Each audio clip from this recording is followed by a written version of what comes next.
Here's an obscure Jurassic fact for you in under 30 seconds. Dr. Henry Wu wasn't the only returning human character in 2015's Jurassic World. No, the actor Chad Randall played this InGen mercenary who gets killed by Delta, the velociraptor. This same actor played an InGen mercenary in the Lost World Jurassic Park, leading fans to believe that this is the exact same guy. So he may have survived the long grass, only to get killed by a velociraptor over a decade later. Wop wop. After the special effects in Jurassic Park wowed the entire world, the animation studio Industrial Light and Magic went on to create other CGI characters for future films, one of which was the talking dragon Draco in the 1996 film Dragonheart. And you'll kill me for sport? And when there are no more dragons to slay? How will you make a living, Knight? Shut up! At the time, the new challenge for the animators was getting the dragon to talk, and with a 2-week time constraint to create a test and no dragon model to work with, the animators at ILM pulled together loads of CGI models from other movies, using the head from the Tyrannosaurus from Jurassic Park. Now that is weird. Okay, here's another obscure Jurassic fact for you in 30 seconds. One of the most iconic props from Jurassic Park is Hammond's cane, but did you know he was holding onto another cane during Mr. DNA's tour video? Where did you come from? In fact, this very cane is the same one owned by Jurassic Park co-founder Benjamin Lockwood, as seen in Jurassic World Fallen Kingdom. This cool detail is also enhanced when one takes into account Lockwood helped his daughter to clone herself, and his cane is seen during the gag of the Mr. DNA tour video where Hammond clones himself. Well, there it is. Here's another obscure Jurassic fact for you. The Spinosaurus in Jurassic Park 3 rocked the franchise when it was first introduced back in 2001. Fans were taken aback by its relentless pursuit of the characters across Isla Sorna. Many theories as to why this dinosaur was so aggressive cropped up over the years, but many don't know it's simply down to the plane's propeller clipping its body. A small detail that has been widely overlooked is this injury on its upper left leg. This injury is present on both the animatronic version and the CGI version in the film, and even appearing on maquettes during production.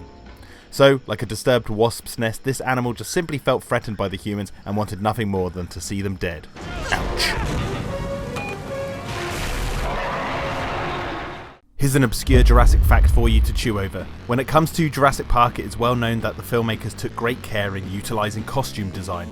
And in the case of Nedry, it seems they were having a lot of fun with what he wears. Nedry has 3 costume changes in Jurassic Park, and each one seems to be a nod back to another film produced by Steven Spielberg, The Goonies.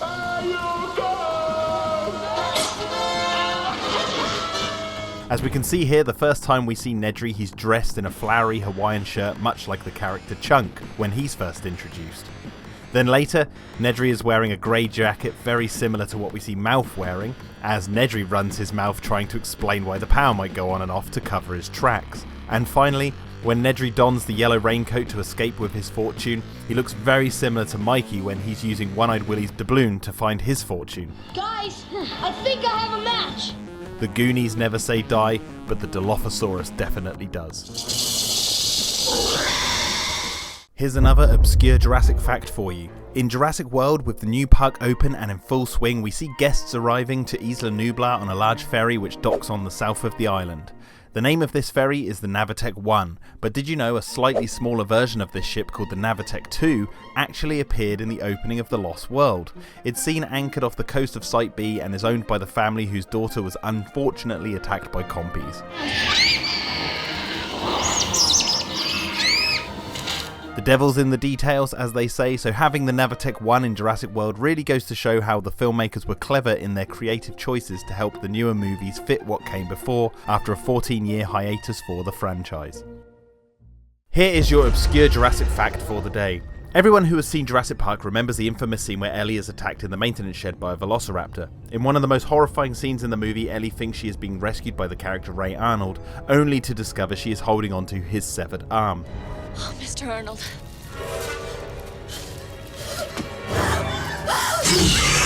But did you know that according to storyboards, she was also supposed to trip over his dismembered leg in this scene? In fact, they even made a full-on prop for the leg, just like the arm, and coupled with the fact Ellie runs with a limp after the maintenance shed attack in the final movie, suggests they likely shot this moment as planned out, but it got left on the cutting room floor. Damn. Here's another obscure Jurassic fact for you. The Tyrannosaurus vs Spinosaurus fight is one of the most, if not the most famous dinosaur fights of all time. Fans and audiences alike were blown away by this iconic scene back in 2001, which showcases two dinosaurs fighting to the death. But what if I told you there was a third dinosaur which appears in this scene? Yes, not many people know this, but if you look closely at the ground during the fight, you can actually see a small group of Compsognathus running for their lives. A small detail which really enhances the atmosphere that this island is teeming with life. Plus, it is likely those compies had a massive feast after the T-Rex lost. Yum yum. As many are aware, Isla Sorna, which first appeared in The Lost World, also goes by the codename Site B. However, following this reveal back in 1997, many fans speculated for years whether a Site C existed. Well, did you know Site C was almost a thing within the Jurassic Park film canon? You see, licensing documents revealed that they were planning to have Site C be Isla Nublar. It reads, Site C, surf for survival. With its turquoise water, lush tropical vegetation and breathtaking vistas, Isla Nublar was the ideal setting for a resort. But the distant roar of a raging Spinosaurus, the low rumble of a hostile T-Rex, the ear-splitting screech of an angry pteranodon remind us that a visit to Jurassic Park ain't no day at the beach. So perhaps had Jurassic Park 3 been set on Isla Nublar, it could have made for an interesting twist had Grant and co discovered secret cloning taking place on that island since the fall of the original park. But as we know, things changed and Site C never made it into the film canon. But it did come back in the game Jurassic World Evolution, where they made Site C an entirely new island. Yes, Site C, more commonly known as Isla Muerta. Here is today's Obscure Jurassic Fact. When designing the sets, the Jurassic filmmakers like to hide many details related to the story and Easter eggs for fans to find when they replay the film at home, and 2015's Jurassic World is no exception. Did you know during the climactic fight between the Tyrannosaurus, the Indominus Rex and Blue the Velociraptor, the main characters are forced to escape danger through the gift shop?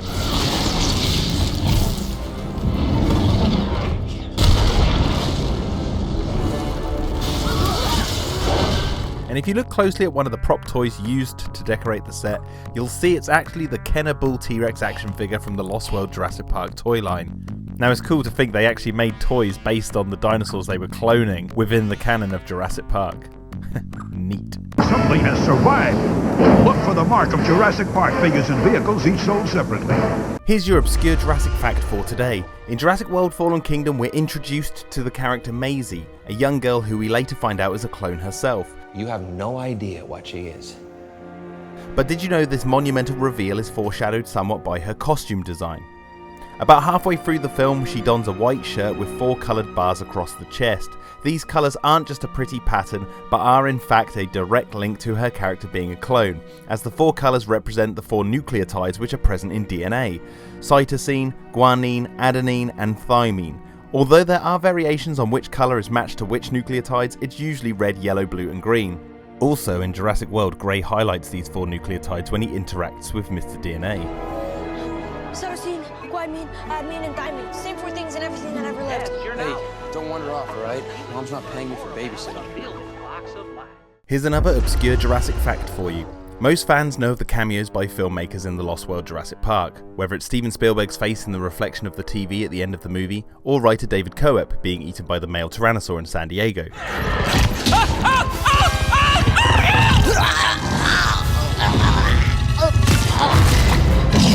But did you know that another prominent horror filmmaker makes a cameo in this film?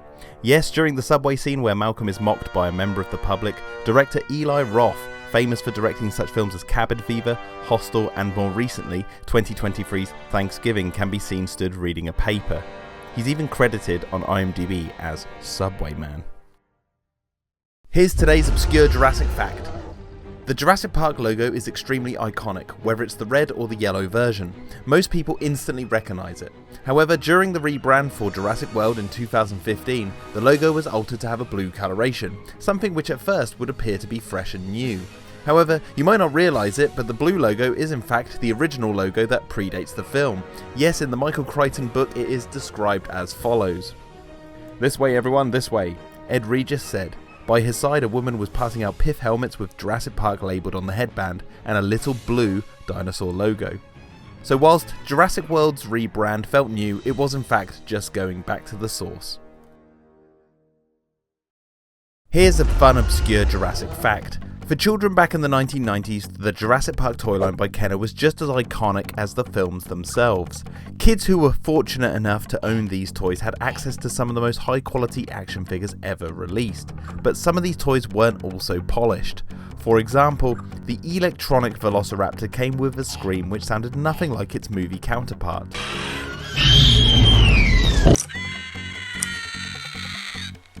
Did you know, in fact, this scream came from a Home Alone toy of Kevin McAllister?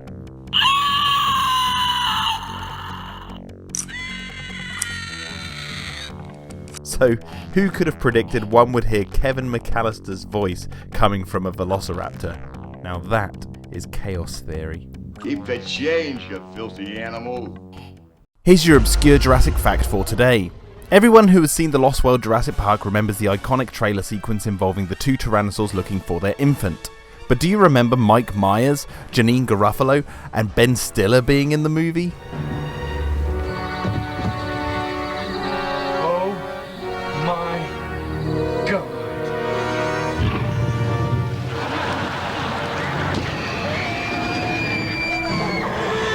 Well, obviously you don't, because they weren't in the movie. This is actually the opening skit to the 1997 MTV Movie Awards, which emulates the iconic scene from The Lost World.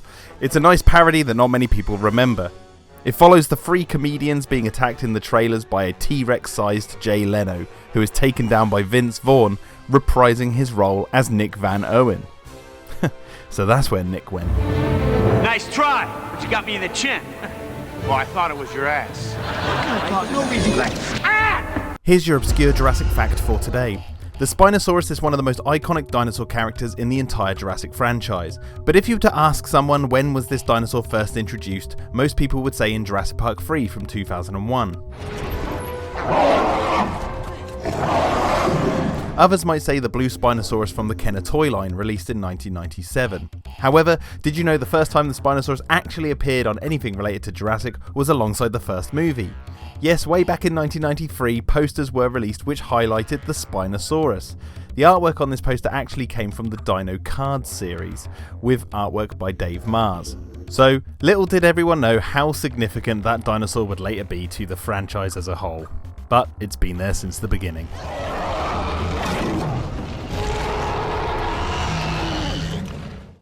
Here's today's obscure Jurassic fact. There's a running tradition in the Jurassic franchise that the maps are always different from one another. Whether it's Isla Nublar being completely absent from the map in the RV in The Lost World, to the map of Sauna being the book version in Jurassic Park the game, even though it's supposed to be linked to the films and should be the same one from The Lost World. The maps are always wrong when it comes to Jurassic. None more egregious than the map of Isla Nublar in Fallen Kingdom, which took Jurassic World's map and retconned Main Street from the centre of the island to the southeast corner right on the beach. However, did you know that this was actually the original location of Main Street? Well, if you look at John Bell's map artwork from the early development of Jurassic World, back when it was called Jurassic Park 4, you can see he placed Main Street in the southeast. And if one takes the map seen in Jurassic World and zoom in on the southeast corner, you can see evidence of photo manipulation to cover up the original location. So, after all this, Fallen Kingdom may have been using an old map despite appearing to be new. Oh, a map. It looks like an old map. You don't have a new map? Here's today's obscure Jurassic fact. Jurassic World Dominion's production was a messy one due to the COVID pandemic. Its release schedule was pushed back a year and the filmmakers were spinning many plates to get the film completed against all the rules and regulations. This meant they had to use whatever resources they could to tell the story, which is how Barricade from the Transformers movies ended up in this shot of Lockwood Manor. Yes, the police car scene here is actually Barricade from Transformers The Last Night. Director Colin Trevorrow wished to show the authorities turning up after the incident at Lockwood Manor to allude to a government cleanup. In order to do this, he directed the effects artists to place vehicles in the scene via CGI, so using what models were available, they added Barricade. Now, this doesn't mean the films are canon to one another, but it does make for a cool little Easter egg.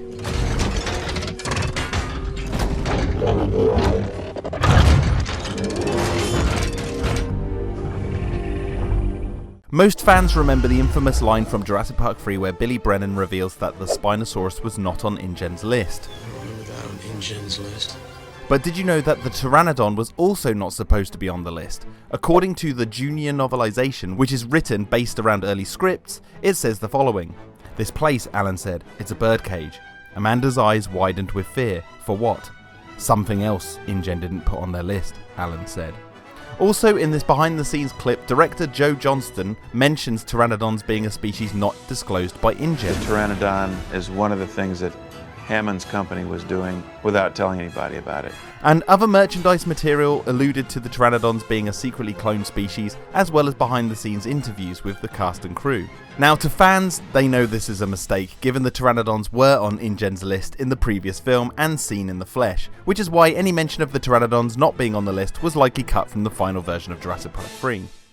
Here's your obscure Jurassic fact of the day. Due to the 3 velociraptors in Jurassic Park all looking virtually identical, many fans over the years wondered which was the individual known as the Big One. With the brain cavities, they're extreme intelligence, even problem-solving intelligence, especially the big one. Well, did you know the only way to identify which of the 3 might be the big one is to go to an early script, where it reveals the biggest raptor as the one Ellie encounters in the maintenance shed. So if this was the intention, the big one was first seen in full jumping out at Ellie, getting locked in the shed, eventually escaping to make its way to the visitors centre, whereabouts it was instantly killed by the Tyrannosaur. Dang. Here's today's obscure Jurassic fact. Most fans know the infamous story behind why the Spinosaurus vs T-Rex fight was brought to life using computer-generated imagery rather than the large-scale animatronics. The Spino literally ripped the T-Rex's head right off because this Spinosaur was so big and bad and powerful. There was just literally no contest between the machines. But not many people know that during pre-production, artists at Stan Winston Studios were trying out more unique techniques to pit these colossal carnivores against one another, one of which was using hand puppets. This was revealed when the studio put out this test footage on YouTube a number of years ago. I'm not sure how this would have ultimately translated to the final film, but it's cool to see nonetheless. Man, I would love to own that Tyrannosaur puppet.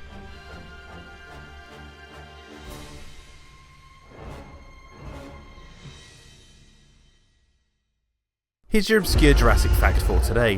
When Jurassic World Dominion was released on Blu-ray, the studio and director Colin Trevorrow released the extended edition, which incorporated approximately 20 minutes of extra footage.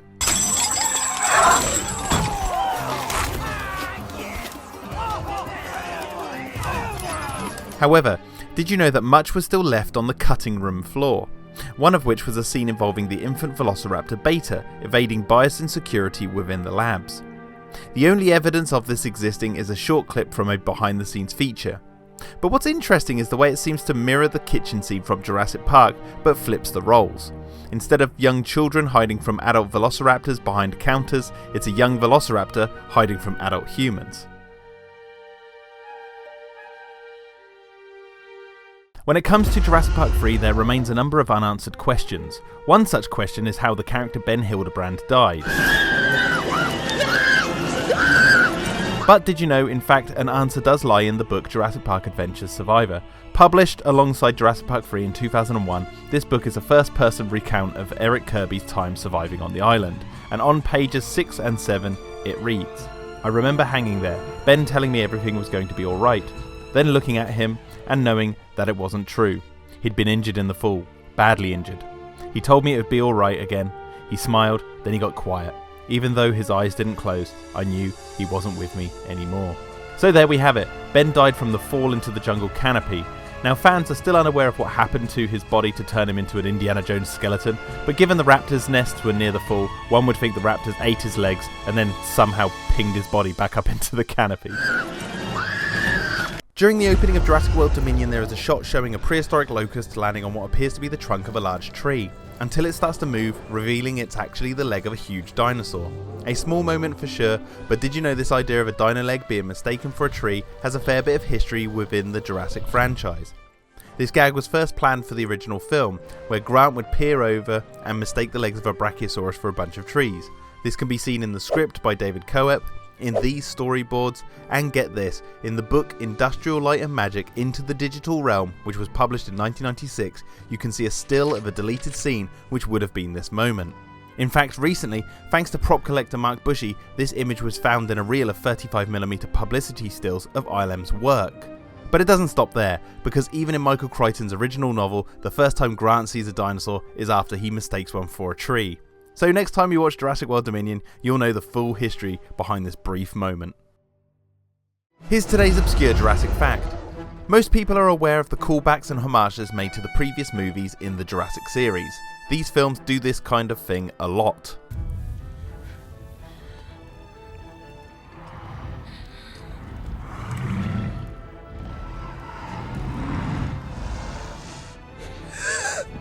But did you know in Jurassic World Fallen Kingdom, they don't just make callbacks to the movies themselves. No, they also add homages to the Kenner toy lines for Jurassic Park and The Lost World.